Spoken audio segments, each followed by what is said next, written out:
in 922 AD, wrapped in so many clothes that he could barely move, a Muslim Arab envoy from Baghdad, an ambassador, encountered a party of Viking traders on the upper reaches of the Volga River in today's Russia. Reporting on his diplomatic mission, Ibn Fadlan offered a detailed description of Viking customs, dress, religion, and sexual practices, as well as the only surviving witness account we have of a ship cremation. I'm going to read to you his account of this cremation. It's absolutely fascinating and very disturbing. A shocking ritual involving the haunting figure of the Angel of Death. Humane, inquisitive, and written without any moral judgment, despite the often alarming nature of what he saw, Ibn Fadlan's account is one of the earliest we have of the Viking way of life, and a fascinating record of one of the first encounters between Northern Europe and the Muslim world. And I'm going to be reading from the Penguin Classics edition of his writings. There we are. It's called Ibn Fadlan and the Land of Darkness. And it actually contains other essays by other very early Arab traders and explorers, all very, very interesting. And on page 49, as I say, he describes in great detail the burial and the burning of the Viking nobleman. And just a warning, some of these details are very disturbing. Some of them are almost pornographic. So if that's going to be an issue, please don't listen any further. But it is a dispassionate account of what he saw. So it's a great benefit to us much later to see how the very earliest Muslim explorers and diplomats saw the rest of the world around them. So on page 49, he writes, and the heading here, there's little sub-chapters, headings by Penguin, I think, the burial of a great man, it says. And our author writes, they say that when their great men die, they do all kinds of things to them, of which burning is the least. I wanted to have certain knowledge of this, but did not, until one day I learned of the death of one of their great men. They placed him in his grave, that is, in the ground, and which they covered with a roof, and they left him there for 10 days, waiting while they finished cutting and sewing his garments. The burial of a poor man. If the dead man was poor, they built him a small boat and placed him in it and set it on fire. If he was wealthy, they gather together his fortune and divide it into 3 parts, one for his family, one to have his clothes cut out for him, and another to have the wine prepared that they will drink on the day that his slave girl kills herself and is burned with her master. Now, a lot of this account, which I'm going to read, is taken up with the preparation and selection of this slave girl, what happens to her and her terrible end. And that's where it gets very, very disturbing, I think. For they drink wine unrestrainedly, night and day, so that sometimes one of them dies with his wine cup in his hand. Funeral of a noble. When a great man dies, the members of his family say to his slave girls and young slave boys, "Which of you will die with him?" One of them replies, "I will." Once they have spoken, it is irreversible, and there is no turning back. If they wanted to change their mind, they would not be allowed to. Usually it is the slave girls who offer to die. It's interesting, why should it be the slave girls normally and not the slave boys? We're not told. When the man whom I mentioned above died, they said to his slave girls, "Who will die with him?" One of them says, "I will." Then they appointed 2 young slave girls to watch over her and follow her everywhere she went, sometimes even washing her feet with their own hands. Everyone busies himself about the dead man, cutting out clothes for him and preparing everything that he will need. It's interesting, he will need things even though he's dead. Meanwhile, the slave girl spends each day drinking and singing, happily and joyfully. So why would she be happy and joy, full of joy. Well, it becomes clearer towards the end, just before she's killed, why apparently she is joyful and happy. When the day came that the man was to be burned, and the girl with him, I went to the river where his boat was anchored. I saw that they had drawn his boat up onto the shore, and that 4 posts of birch or other wood had been driven into the ground, and round these posts a framework of wood had been erected. Next, they drew up the boat until it rested on this wooden construction. Then they came forward, coming and going, pronouncing words which I did not understand, while the man was still in his grave, not yet taken out. By the way, this is the only account we have in the world of a Viking burial where the body was burned. The next subheading is the Angel of Death. This is where it gets a bit grim. Then they brought a bed and placed it on the boat and covered it with a mattress and cushions of Byzantine silk brocade. That's very nice. Then came an old woman whom they call the Angel of Death, and she spread the bed with coverings we have just mentioned. She is in charge of sewing and arranging all these things, and it is she who kills the slave girls. I saw that she was a witch, thick-bodied and sinister. This is the Arab Muslim ambassador witnessing this. When they came to the tomb of the dead man, they removed the earth from the top of the wood, and then the wood itself, and they took out the dead man, wrapped in the garment in which he died. I saw that he had turned black because of the coldness of the country. They had put wine in the tomb with him, and fruit, and a drum. Not sure why, but they took all this out. The dead man did not smell bad, and nothing about him had changed except his colour. They dressed him in trousers, socks, boots, a tunic, and a brocade kaftan with gold buttons. On his head, they placed a brocade cap covered with sable. That's kind of a black colour. Then they bore him into the pavilion on the boat and sat him on the mattress, supported by cushions. Then they brought wine, fruit, and basil, which they placed near him.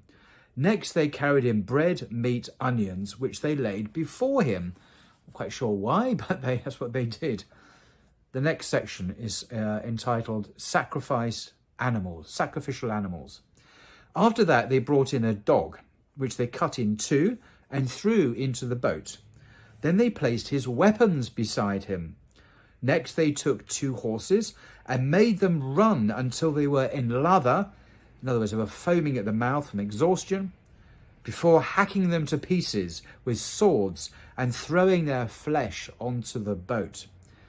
Then they brought 2 cows, you can guess what happened to them, which they also cut into pieces and threw them onto the boat.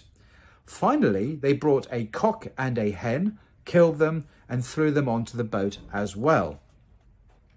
Now, the next section is where it gets pornographic, but I say this is a almost scientific, academic description of what he saw for the caliph back in Baghdad. You know, who were these people? And this is what they did. So this is a kind of diplomatic report for the Islamic Empire. And the section is entitled, "The Slave Girl Has Sex with Those Present." Meanwhile, the slave girl who wanted to be killed came and went, entering in turn each of the pavilions that had been built, and the master of each pavilion had intercourse with her, saying, "Tell your master," the dead man, "that I only did this for your love of him." The next section, the slave girl gazes on paradise. So this is why now she's so full of joy, allegedly. On Friday, when the time had come for the evening prayer, I'm not sure if he means Maghrib or he's talking about the Viking prayer, I don't know. They led the slave girl towards something that they had constructed and which looked like the frame of a door. They placed her feet on the palms of the hands of the men until she could look over the frame. She said some words and they let her down. They then raised her a second time, and she did as she had the first, and then they set her down again. And the third time she did as she had done the other two. Then they brought her a chicken. She cut off its head and tossed it away. Then they took the chicken and threw it onto the boat. I asked the interpreter, this is the Arab ambassador, I asked the interpreter what she had been doing. It was very mysterious. He replied, the first time they lifted her up, she said, I see my father and my mother. The second time, she said, there I see all my dead relatives sitting. And the third time, she said, there I see my master, the dead guy, sitting in paradise, and paradise is green and beautiful. There are men with him and young people, and he is calling me, take me to him, end quote. So that's why she's happy. She's expecting to be reunited with her dead master and joining other people as well. Our author continues, they went off with her towards the boat. She took off the 2 bracelets that she was wearing and gave them both to the old woman who was known as the Angel of Death, she who was to kill her. Then she stripped off her 2 anklets, kind of ankle bracelets, and gave them to the 2 young girls, the slaves who had served her. They were the daughters of the woman called the Angel of Death. Then the men lifted her onto the boat, but did not let her enter the pavilion. Next, men came with shields and staves. This is getting really heated up now. They handed the girl a cup of wine. She sang a song over it and drank. The interpreter translated what she was saying and explained that she was bidding all her female companions farewell. Then they gave her another cup. I keep on plying it with alcohol, you see. She took it and continued singing for a long time, while the old woman, the Angel of Death, encouraged her to drink and then urged her to enter the pavilion and join her master. It's getting sinister now. I saw that the girl did not know what she was doing. Well, she's obviously completely drunk by this point. She wanted to enter the pavilion, but she put her head between it and the boat. Then the old woman seized her head, made her enter the pavilion, and went in with her. The men began to bang on their shields with staves to drown her cries, so that the other slave girls would not be frightened and try to avoid dying with their masters. How thoughtful.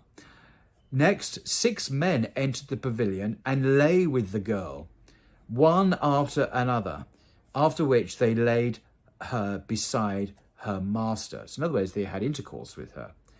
2 seized her feet and 2 others her hands.